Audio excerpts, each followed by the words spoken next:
They have been dubbed the battling Hitchens brothers, Peter and Christopher. The battling is over God and faith. Christopher, a very outspoken atheist and an American citizen, has written God is Not Great, How Religion Poisons Everything.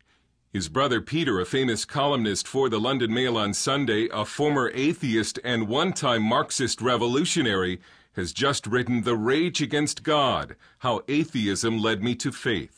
Peter Hitchens says the book was written as a continuation of a public debate he's had with his brother, the American journalist and outspoken atheist Christopher Hitchens. When I sat down with Peter, I learned that the Hitchens brothers' grandfather was a devout Baptist. He was a very strict Baptist. His wife, my paternal grandmother, whom I never knew, was an Anglican of a very Protestant type, and it was an extremely religiously conscious household. Peter described relations between the two brothers as not very warm. This interview took place before it was announced that Christopher has developed cancer. How would you describe your relationship with your brother Christopher? I think it's typical of quite a lot of younger, older brother relations. We don't get on particularly well.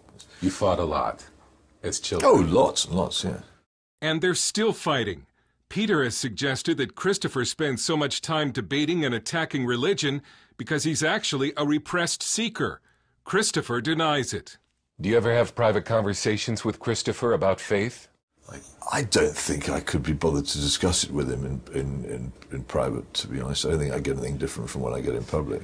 In your book, you sound somewhat hopeless. I express the hope in the book that he'll just stop assuming that religion poisons everything and that everybody who believes in God is stupid. I don't ask for any more. There's a difficulty. If you take a public position, a very public position, then you brick yourself up in a tower, and it's got arrow slits instead of windows. You can chuck missiles out of it, but you can't get out yourself. When you were an atheist, did you ever have doubts about atheism? Not for a long time, no. We were armored against, we were full of our own righteousness.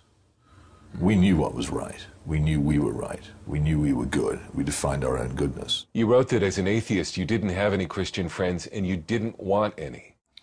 Well, no, I wouldn't have wanted any. I found the whole thing repellent. Why?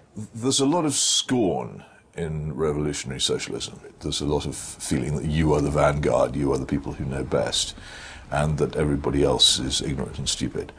And you see that scorn very strongly in the new atheists and the way in which they treat their opponents, not with any kind of respect at all. They still act as if Christianity is a kind of stupid aberration that only an idiot could follow.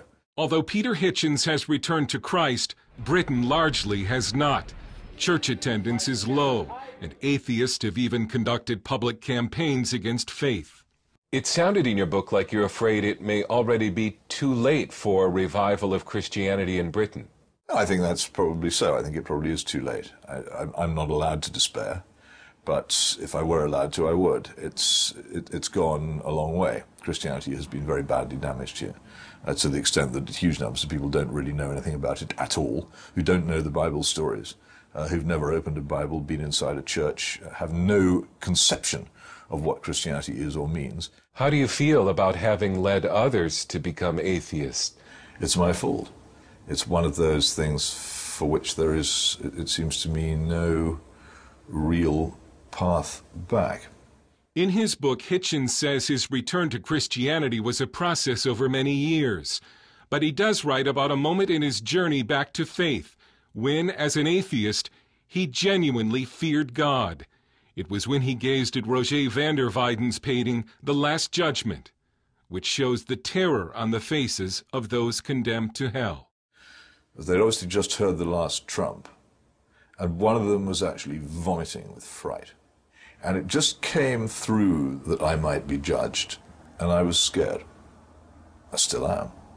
One of my reasons for the change in my view of this is that I am scared. But then again, the fear of the Lord is the beginning of wisdom. Dale Hurd, CBN News, London.